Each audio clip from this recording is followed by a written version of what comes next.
మీరు బీజేపీ పార్టీలో ఉన్నప్పుడు 40,000 ఓట్ల పైగా వచ్చినాయి. సో ఇప్పుడు కూడా దాంట్లోనే ఉంటే ఇంకొచ్చు కదా, మళ్ళీ ఈ పార్టీ మారాల్సిన అవసరం ఎందుకు వచ్చిందంట?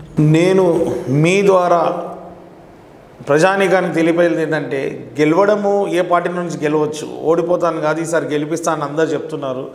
గెలిచినా కూడా అధికారం ఉన్న పార్టీ అయితే మనకు చాలా బెనిఫిట్స్ వస్తాయి, చాలా నిధులు వస్తాయి, ఈజీగా యాక్సెసిబుల్ ఉంటుంది. గవర్నమెంట్ అధికారులతోటి, సంబంధిత మంత్రులతోటి ముఖ్యమంత్రి గారిని కలవచ్చు ఈజీగా.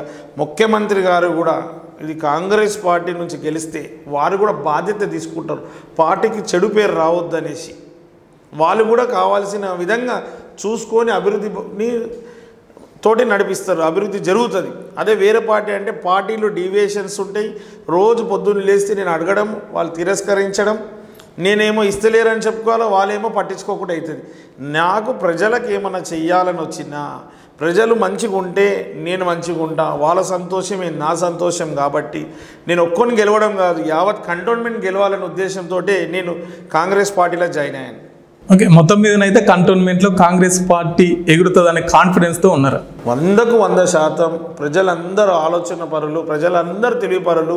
ఇప్పుడు ప్రభుత్వం ఉంది కాబట్టి, ఇప్పుడు వేరే పార్టీకి ఓటేస్తే చెల్లదు కాబట్టి, గణేష్ ఉన్నాడు, మన గణేష్, మన బిడ్డ గణేష్ అనేసి, అక్కడ మన రేవంత్ గారు ఉన్నారనేసి, ముఖ్యమంత్రిగా వారు ఉన్నారు, మన ఎంపీ, ఇక్కడ మన గణేష్ అని నినాదంతో ఖచ్చితంగా భారీ మెజారిటీతోటి అత్యధికంగా ఓట్లు హస్తం గుర్తుకు ఓటేసి మమ్మల్ని గెలిపిస్తారని ఆశిస్తున్నాం. సో గణేష్ అన్న అంటే Geeta Reddy madam గుర్తుకొస్తారు. So Geeta Reddy madam మీ గెలుపుకి ఏమైనా కృషి చేస్తుంది అనుకుంటున్నారా? వారి దగ్గరికి వెళ్ళి వారి ఆశీర్వాదం తీసుకున్నాను. వారు కూడా సలహాలు సూచనలు ఇచ్చారు, ఎలా డెవలప్మెంట్ చేయాలని.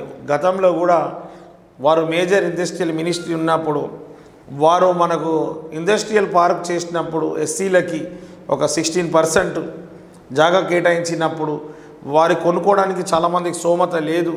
అలాంటి వాళ్ళకి కూడా 2 years గ్యాప్ పీరియడ్ ఇచ్చి ఈఎంఐస్ కట్టకుండా కూడా బిజినెస్ చేసుకునే విధంగా ఒక జియో పాస్ చేశారు. అంటే వారి అనుభవాలు కూడా మాతో షేర్ చేశారు. కాబట్టి అవన్నీ మనకు ఫ్యూచర్లో యూజ్ అవుతాయి. వారి ఆశీర్వాదం ఉన్నది, దాంతో మేము ప్రజలకు మంచి చేసే కొన్ని సూచనలు ఇచ్చారు. తూచా తప్పకుండా పాటిస్తాం గెలిచిన తర్వాత. ఎన్ని ఓట్లు ఉంటాయన్న ఈ నియోజకవర్గం? 2,55,000 ఉంది ప్రస్తుతం. ఎన్ని ఓట్లు వస్తాయి అనుకుంటున్నారు? 80,000 ఖచ్చితంగా వస్తాయని ఆశిస్తున్నాను. ఓకే, ఏంటి మీ కాన్ఫిడెన్స్ అంత ఏంటి? అందరూ ఈసారి ఇన్ని సంవత్సరాల నుంచి కాంగ్రెస్ పార్టీ ఇప్పుడు రూలింగ్లో లేకుంటే ఇప్పుడు రూలింగ్లో వచ్చింది, ఇచ్చిన హామీలన్నీ నెరవేర్చారు. కాబట్టి కాంగ్రెస్ ప్రభుత్వంకి ఓటు వేయాలని ఒక పక్కకు, మన శ్రీ గణేష్ కన్నా వేయాలని రెండో పక్కకు, మూడోది ముఖ్యంగా మన ఎంపీ, మన ముఖ్యమంత్రి అనేసి మనకి ఏది కావాలన్నా మనకు ఇస్తాడనేసి అందరు నమ్మి ఈసారి 3 points తోటి మాకు అత్యధికంగా ఓటేస్తారని ఆశిస్తున్నాం. మీ రాజకీయ గురువు ఎవరన్నా, చెప్పుకోదగ్గ నాకు ఇష్టం ఈ పొలిటీషియన్ అనే వ్యక్తి ఎవరన్నా? చాలా మందితో చాలా నేర్చుకున్నాం. ఇప్పుడు ఒక్కళ్ళ పేరు చెప్తే ఇంకోళ్ళు బాధ అవుతారు. ఒక్కొక్కళ్ళ నుంచి ఒక్కొక్కటి కొన్ని నేర్చుకున్నాం. చాలా 2-3 ఉన్నారు. వారి ఆశీర్వాదంతో ఈ స్థాయి దాకా రాగలిగాము. వాళ్ళ సూచనతోటే ప్రజలు ఏం చేస్తే మంచిదంటే అది అనునిత్యం అదే ఫాలో వస్తున్నాం కాబట్టి ఈ స్థాయి దాకా వచ్చాం. ఇప్పుడు ముఖ్యంగా మీకు చెప్పేది ఏంటంటే, మీరు పార్టీలు టికెట్ ఇస్తున్నారంటే నేను నిరంతరం ప్రజలు లేకుంటే ఇవ్వరు, ప్రజా ఆదరణ లేకుంటే నాకు ఇవ్వరు. ప్రజా ఆదరణ ప్లస్ నా ఆలోచన, నా కమిట్మెంట్ తోటి టికెట్ ఇస్తారు. కానీ కమిట్మెంట్ లేని వ్యక్తి, ప్రజలను లేని వ్యక్తి, ప్రజా ఆదరణ లేని వ్యక్తికి ఏ పార్టీ టికెట్ ఇవ్వదు. డబ్బులతోటి కొనుక్కోగలిగే సోమత ఉంటే ఎంతోమంది డబ్బులు ఉన్నారు ఈ ఎస్సీల, వాళ్ళందరికీ టికెట్లు వస్తాయి. వాళ్ళు కొనలేరా? కొనుక్కోగలుగుతారు. తీసుకోవాలంటే వాళ్ళ దగ్గర తీసుకోవచ్చు. పార్టీ కూడా ప్రజలలో ఉన్న వ్యక్తులకు ఇవ్వాలనే ఉద్దేశంతో నాకు ఇవ్వడం జరిగింది. కావున పార్టీ పేరు నిలబెట్టే విధంగా, ప్రజలు ఆశించిన విధంగా నేను ఉంటానని మీ ద్వారా ప్రజలకు తెలిపిస్తున్నాను. గతంలో మనం చూసుకున్న ఉప ఎన్నికలు అంటే రాష్ట్రం మొత్తం ఆ ఉప ఎన్నికల వైపు ఉండే, ఇప్పుడు పార్లమెంట్ ఎలక్షన్స్ నడుస్తున్నాయి. సో మొత్తంగా మీరు ఒంటరి పోరాటమేనా? ఎందుకంటే పార్టీ నేతలంతా పార్లమెంటు వైపు వెళ్తే మీరు ఒంటరి పోరాటం చేస్తారా? ఇప్పుడు నేను కూడా గత 15 సంవత్సరాల ఇక్కడ నుంచి ఉన్నా, నాకు అనుభవం ఉన్నది. ఎలక్షనింగ్ కూడా ఎట్లా చేయాలని అనుభవం ఉంది. అందుకని ఎక్కువ పార్టీ వాళ్ళంటే చాలామంది ఉంటారు కాబట్టి చాలామంది సహాయ సహకారాలు ఇస్తున్నారు. మన మైనంపల్లి హనుమంతరావు గారు అన్నగారు, మాజీ శాసనసభ్యులు, వారు కూడా మాకు ఇన్ఛార్జ్, ఈ ఎలక్షన్కి ఇన్ఛార్జ్ పార్లమెంట్ అందరికీ. వారి అనుభవం కూడా ఉంది, వాళ్ళ సహాయ సహకారాలు కూడా ఉంది వారిది. కావున వారు కూడా చాలామందిని పెట్టారు. అన్ని విధంగా చాలామంది ఇన్వాల్వ్మెంట్ కూడా ఉన్నది. అవన్నీ మంచిగా వర్కౌట్ అవుతుంది.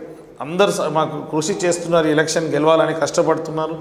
కాంగ్రెస్ పార్టీ కార్యకర్తలు కూడా చాలామంది అనుభవస్తులు, వారందరూ బాగా కష్టపడుతున్నారు. మాకు కూడా వాళ్ళ ఒపీనియన్స్ తెలిపిస్తున్నారు. ఖచ్చితంగా అందరు సహకారంతో ఖచ్చితంగా విజయం బాటలో నడుస్తామని ఆశిస్తున్నాం.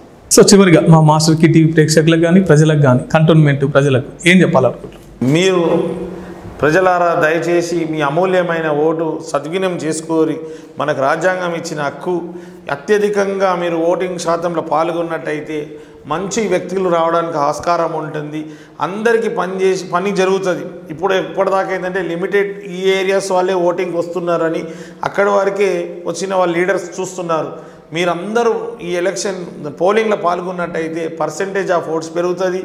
ఇక్కడ కూర్చుని అయినది కూడా బాధ్యతతోటి అందరికీ పనిచేసే అవకాశాలు ఉంటుంది. ఈసారి మీరు ఎంత ఓటు మెజారిటీతోటి నన్ను గెలిపిస్తే అంత అభివృద్ధి జరిగే అవకాశాలు ఉంటుంది. దయచేసి మీ అమూల్యమైన ఓటు సద్వినియోగం చేసుకోవాలి. హస్తం గుర్తుకు ఓటేసి కాంగ్రెస్ పార్టీ కంటెస్ట్ చేస్తున్న మన తెలంగాణ నుంచి అన్ని ఎంపీలకు కూడా మీరు మంచి మెజారిటీతో గెలిపించి వాళ్ళకి ఆశీర్వదించి మీకు సేవ చేసే అవకాశం కల్పించాలని కోరుతున్నాను. ఓకే, థ్యాంక్ యూ అన్న, మీ విలువైన సమయాన్ని కేటాయించినందుకు. సో చూస్తున్నారు కదండి, రాష్ట్రంలో మొత్తం కూడా కాంగ్రెస్ పార్టీ అధికారంలో ఉన్నది. ఖచ్చితంగా కంటోన్మెంట్ అభివృద్ధి జరగాలంటే కాంగ్రెస్ పార్టీలో ఉన్న శ్రీ గణేష్ అన్నను గెలిపించి ఓటు వేసి అభివృద్ధిలో పాటుపడాలని చెప్పేసి అన్న మాట్లాడుతున్నటువంటి మాట. ఇది ఇవాళ స్పెషల్ డిస్కషన్. చూస్తూనే ఉండండి మాస్టర్ కి టీవీ, ఇది సామాన్యుడి స్వేచ్ఛ సంకేతం. Thank you.